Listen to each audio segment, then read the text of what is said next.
On this day in history, we remember the remarkable individuals who shaped our world. Welcome to Who Died Today in History, where we honor their legacies. From artists to leaders, their impact lives on.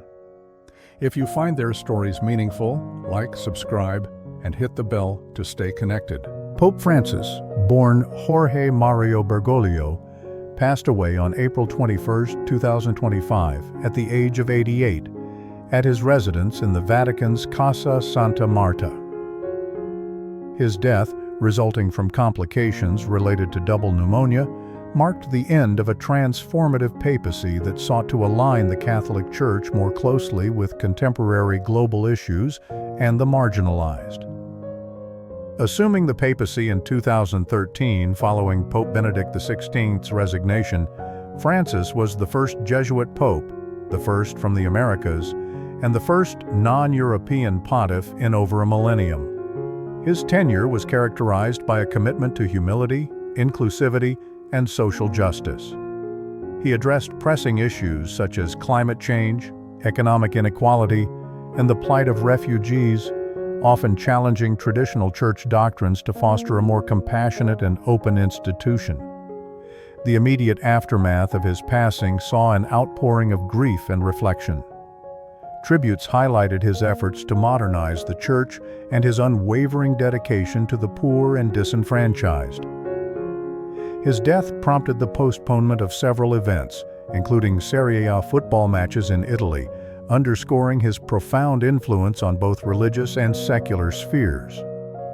Pope Francis's death not only concluded a significant chapter in the Catholic Church's history, but also amplified his legacy as a reformer and advocate for global unity. His approach to the papacy, marked by simplicity, dialogue, and a focus on mercy, resonated with many, fostering renewed interest and engagement within the Church. His passing serves as a poignant reminder of the evolving nature of religious leadership in the 21st century. In commemorating Pope Francis, humanity confronts its enduring relationship with mortality, power, and memory. His life and death exemplify the potential for leadership rooted in empathy and action. Through continued discourse, artistic expression, and institutional remembrance, his contributions will persist as guiding principles for future generations. Prince Rogers Nelson, known simply as Prince, died on April 21, 2016, at the age of 57 from an accidental overdose of fentanyl, a powerful synthetic opioid. Found unresponsive in an elevator at his Paisley Park estate in Chanhassen, Minnesota, his death was a jarring end to the life of one of the most enigmatic and innovative musicians of the 20th and 21st centuries. The circumstances of his death, an overdose of a drug often prescribed for chronic pain, reflected both the personal toll of physical suffering and a broader crisis gripping the United States: the opioid. Prince's passing sent shockwaves around the globe.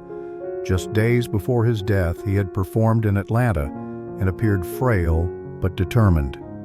His sudden death halted a career that had constantly defied convention, spanning rock, funk, R&B, and pop.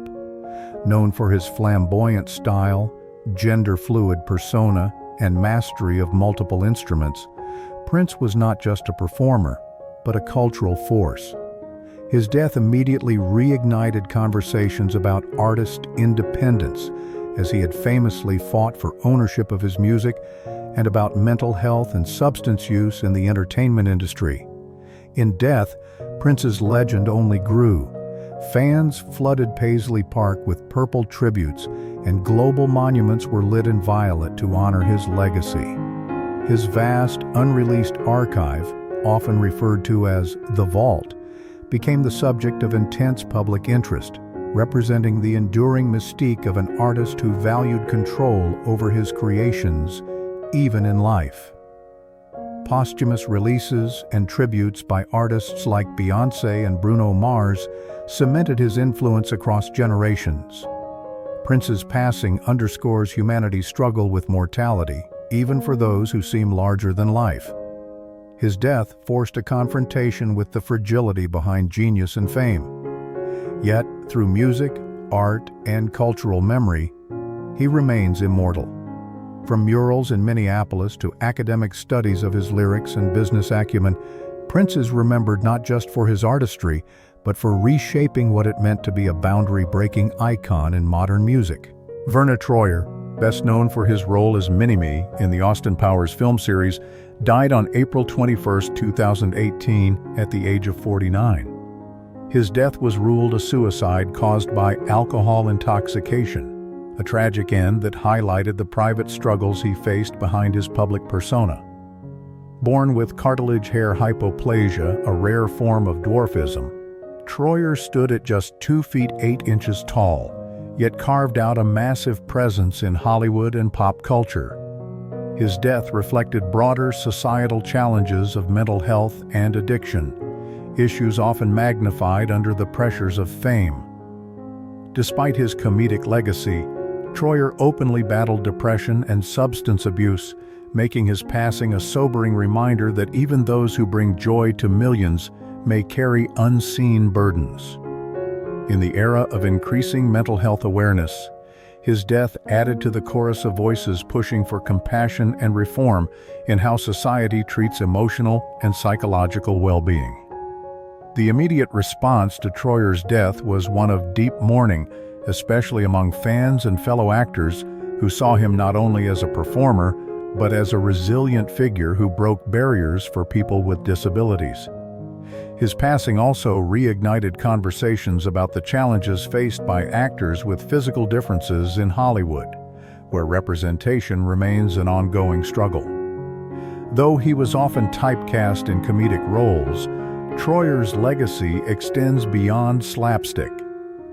He became a symbol of perseverance and individuality, showing that physical limitations need not define one's path.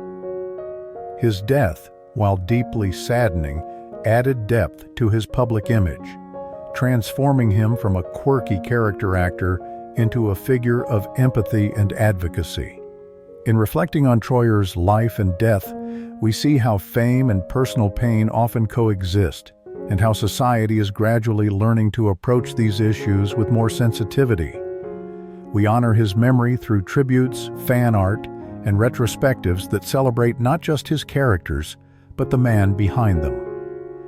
His story reminds us that even the smallest among us can leave a towering impact, and that remembering them with kindness and respect is part of how humanity copes with loss and cherishes legacy. Nina Simone, the legendary singer, pianist, and civil rights activist, died of natural causes on April 21, 2003, in Carry-le-Rouet, France, at the age of 70. Battling breast cancer in her final years, Simone passed away quietly in her sleep, a stark contrast to the fiery, uncompromising presence she maintained throughout her life. Her death marked the end of a remarkable era for music and activism, and its timing reignited global conversations about the power of art to provoke social change. Simone's passing came at a time when the world was reassessing the legacies of 20th century icons, especially those who had challenged political and racial norms. Her death underscored the era's struggle to reconcile celebrity with activism, a balance Simone maintained with unyielding integrity.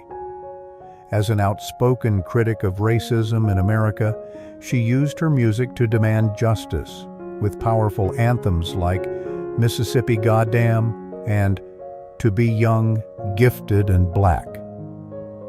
Her activism often came at a personal and professional cost, yet she refused to be silenced. The immediate aftermath of her death saw a surge in appreciation for her contributions, both musically and socially. Artists and activists alike paid tribute, citing her as a trailblazer who paved the way for future generations of Black performers unafraid to speak truth to power. Posthumous honors, including Grammy Hall of Fame inductions and biographical films, helped amplify her legend and introduced her work to new audiences. Simone's death serves as a reflection on the complexity of human legacy, how voices once marginalized can echo louder after silence. In remembering her, society grapples with its history of injustice, as well as its evolving view of artists not merely as entertainers, but as cultural disruptors. Her immortality lives on through murals, tributes in modern music, and academic studies that explore her influence. Ultimately, Nina Simone's passing reveals how mortality often cements influence. Her life and death reminds us that power is not always wielded through institutions or offices, but through voice, conviction, and art that demands we see the world differently. We remember her not just because she sang, but because she dared. Lonny Mack, a trailblazing guitarist and singer, died of natural causes on April 21, 2016 at age 74 in Nashville, Tennessee. Though his name may not carry the same weight as other guitar legends, Mack's influence on rock, blues, and soul is undeniable. His passing marked not only the end of an era, but served as a moment of reflection on how genre-crossing pioneers often go under-recognized in their own time. Mack rose to fame in the early 1960s with his instrumental hit, Memphis, which showcased his bold, fast-fingered guitar style. Considered a precursor to the virtuoso playing that would define later rock legends like Stevie Ray Vaughan and Eric Clapton. His distinctive blend of blues, country, and gospel reflected the shifting musical tastes of post-war America, where racial and cultural boundaries in music were beginning to blur. At a time when musical categories were rigid, Mack defied labels, pushing electric guitar into new expressive territory. His death came during a resurgence of interest in foundational musicians, those who had laid the groundwork for rock without always reaping its fame. The immediate consequence of his passing was a wave of tributes from musicians who acknowledged his technical genius and soulful performances. It reignited conversations about the origins of guitar-led rock and reminded fans and historians that behind every mainstream star often stands a quieter innovator. Mack's death highlights a recurring theme in cultural memory. True pioneers are often celebrated more fully in retrospect.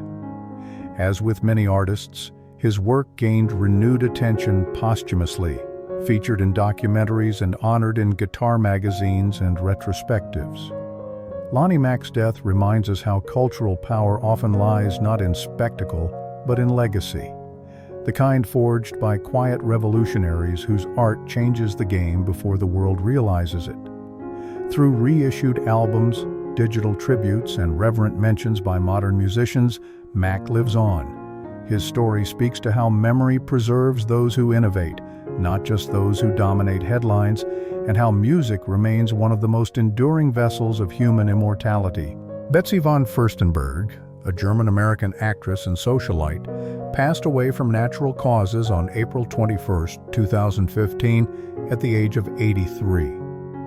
Known for her elegance, charisma, and theatrical talent, Von Fenberg embodied the allure of mid-20th century stage and screen, as well as the complex interplay between old-world aristocracy and post-war American cultural expansion.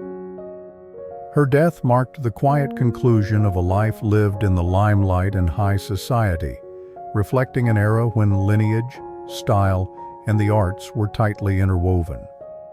Born into a noble German family and raised in the United States, Von Fenberg was a debutante before transitioning into acting. She flourished on Broadway in the 1950s and 1960s, earning critical acclaim in plays like Child of Fortune and Oh Men, Oh Women.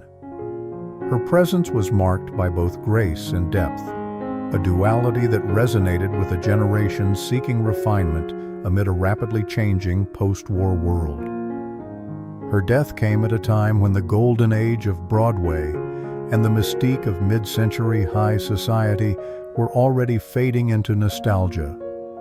The immediate aftermath of her passing was met with muted remembrance, fitting for a figure who, though admired in her time, had retreated from the public eye in later years. Yet her death encouraged a quiet re-examination of an era when stagecraft and celebrity were shaped more by talent and poise than by sensationalism.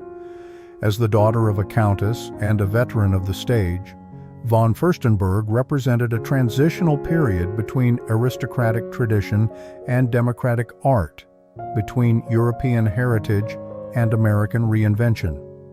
Her legacy endures not through major historical shifts, but through the subtle impact of refined artistry. Von Furstenberg's life and death illustrate how memory clings not only to revolutionaries, but also to those who added grace to the everyday cultural landscape. In this way, we immortalize such figures through archives, stage revivals, and mentions in memoirs and cultural retrospectives. Ultimately, her death reflects how mortality humbles even the most glamorous lives, and how memory honors those who brought beauty, dignity, and character to their time. Arlene McQuaid, best known for her role as Rosalie on the pioneering television series The Goldbergs, passed away from natural causes on April 21, 2014, at the age of 77 after battling Parkinson's disease. Her death marked the quiet passing of a figure associated with early American television, a medium just beginning to shape the nation's culture and identity in the mid-20th century.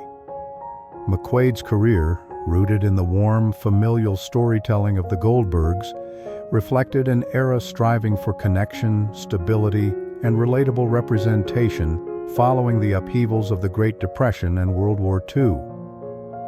The Goldbergs, which aired on both radio and television from the 1920s through the 1950s, was a groundbreaking portrayal of Jewish American life, with McQuaid's spirited character providing a youthful counterbalance to the show's maternal core, played by Gertrude Berg. As the medium of television emerged as a central force in American households, shows like The Goldbergs offered viewers a sense of unity and cultural inclusion. McQuaid's performance as Rosalie symbolized a generational bridge. She was the American daughter of immigrant parents, navigating adolescence in a new world, much like many of the viewers themselves. The immediate aftermath of her death did not generate large headlines. Yet for those who remembered early television or studied its roots, McQuaid's passing was a reminder of how the medium began not with spectacle, but with storytelling grounded in daily life. Her legacy, while not revolutionary in the broader historical sense, amplified the enduring value of representation, family, and gentleness in media. Her death, natural and expected, reflected the quiet dignity of a generation of actors who helped build the foundations of television without the lure of modern fame. In remembering her, we're reminded of the fragile yet lasting power of cultural memory. As television historians and nostalgic audiences revisit early programming, figures like McQuaid are kept alive through digital archives, retrospectives, and documentaries. This exploration reveals that mortality often strips away glamour, but memory restores meaning. Whether through the black and white screens of old broadcasts or mentions in television anthologies, we honor such figures not for their celebrity, but for their humanity and the moments they helped create. John Maynard Keynes, one of the most influential economists of the 20th century, died of a heart attack on April 21, 1946, at the age of 62. His death came at a pivotal moment, just months after the end of World War II, during a period when the world was beginning to rebuild and reimagine its economic systems. Though his death was natural, it was sudden and deeply felt among the intellectual and political circles that had relied on his economic theories to navigate the crises of the Great Depression and the war. Keynes's death reflected the immense physical and mental toll of public service during a time of global upheaval. As the architect of the Bretton Woods system, which laid the foundation for post-war international financial cooperation, he had worked tirelessly, even through declining health, to reshape the global economy. The stress of international diplomacy and economic planning weighed heavily on him, and his passing served as a poignant reminder of the costs borne by those who seek to reform the world. The immediate consequences of Keynes's death were both personal and institutional. Britain lost its foremost economic thinker at a time when his guidance was still critically needed to manage post-war recovery. Although his disciples and colleagues carried on his legacy, his absence created a vacuum in the formation of policy, particularly in shaping the long-term role of government in economic planning. Keynes's death did not diminish his legacy, it amplified it. As nations rebuilt under the frameworks he had envisioned, such as the International Monetary Fund and the World Bank, his ideas became institutionalized, securing his place in history. Over time, Keynesian economics became the bedrock of mid-century Western economic policy, especially during times of crisis, such as the 2008 global financial meltdown, when many economists and governments turned back to his principles of government intervention and stimulus spending. The way we remember Keynes today, in academic literature, public policy, and economic theory, reveals humanity's enduring desire to make sense of power and mortality through legacy. Through his writings like The General Theory of Employment, Interest, and Money, Keynes is immortalized not just as an economist, but as a visionary who reshaped the way societies think about prosperity and responsibility. Peter Lind Hayes, a multifaceted American entertainer known for his work in radio, television, and film, died of natural causes on April 21, 1998, at the age of 82. His passing marked the end of an era in American entertainment, one that bridged vaudeville traditions and the rise of post-war television variety shows.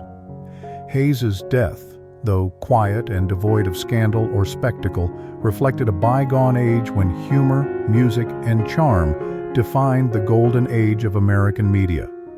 Born in 1915, Hayes followed in the footsteps of his mother, vaudeville performer Grace Hayes, and rose to fame alongside his wife and partner, Mary Healy. Together, they became a beloved duo on stage and screen, hosting their own TV shows and appearing regularly on programs like The Ed Sullivan Show. Their wholesome, family-oriented entertainment mirrored mid-20th century American values: post-war optimism, domestic unity, and the belief in mass media as a unifying cultural force. The immediate consequences of Hayes's death were felt most intimately within entertainment circles and among fans of classic variety entertainment. Though he had largely stepped away from the limelight by the time of his death, his passing signaled a fading chapter in entertainment history. It reminded the public of an era where entertainers were versatile, performing comedy, music, and acting all in one breath. Hayes's legacy, while not as widely celebrated today as other figures of his time, was quietly amplified in the years following his death. His and Healy's contributions were preserved in memoirs, reruns, and retrospectives that celebrated the evolution of entertainment. Their 1961 book, 25 Minutes from Broadway, offers a personal and historical snapshot of their life and work in New Rochelle, New York, a town that would later serve as inspiration for the Dick Van Dyke Show. The way we remember Hayes reflects how humanity clings to memory through storytelling and nostalgia. He is immortalized not with statues or epic biographies, but through clips, recordings, and the affection of those who grew up watching his performances. In this, we see that legacy isn't always built on grand tragedy or global impact. It can also be found in the quiet warmth of laughter shared across generations. Mark Twain, born Samuel Langhorne Clemens, died of a heart attack on April 21, 1910, at the age of 74. His death was both timely and symbolic.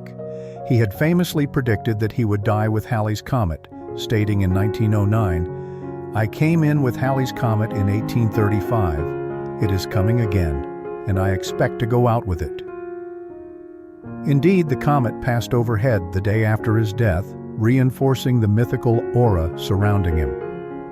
Twain's passing marked the end of a literary epoch, symbolizing a shift in America's cultural consciousness. Twain died of natural causes, but the era in which he died was marked by turbulence, industrialization, income inequality, and America's rising global presence. Twain, ever the satirist, had spent his later years as a sharp critic of imperialism and greed, contrasting starkly with the optimism often associated with the Gilded Age.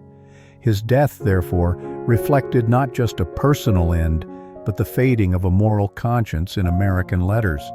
He was more than a humorist. He was a voice of ethical skepticism in a nation racing toward modernity. The immediate consequence of his death was a deep national mourning. Newspapers across the country, including the New York Times, paid tribute to him not just as a literary giant, but as a national figure whose wit and wisdom had shaped American identity. His passing was widely seen as the loss of America's voice, a storyteller who had held a mirror up to society with both affection and criticism. Twain's legacy only grew in death. His works, including The Adventures of Huckleberry Finn and The Adventures of Tom Sawyer, were canonized as foundational American texts, shaping how the nation viewed race, freedom, and childhood. Statues, museums, and countless adaptations in film and literature have ensured his immortality. His home in Hartford, Connecticut, now a museum, stands as a testament to his cultural resonance. Ultimately, Twain's death invites reflection on how society honors those who challenge it. We revere such figures not merely for what they created, but for daring to question who we are. In memory, Twain remains our national jester and sage, forever twinkling in the shadow of Halley's Comet.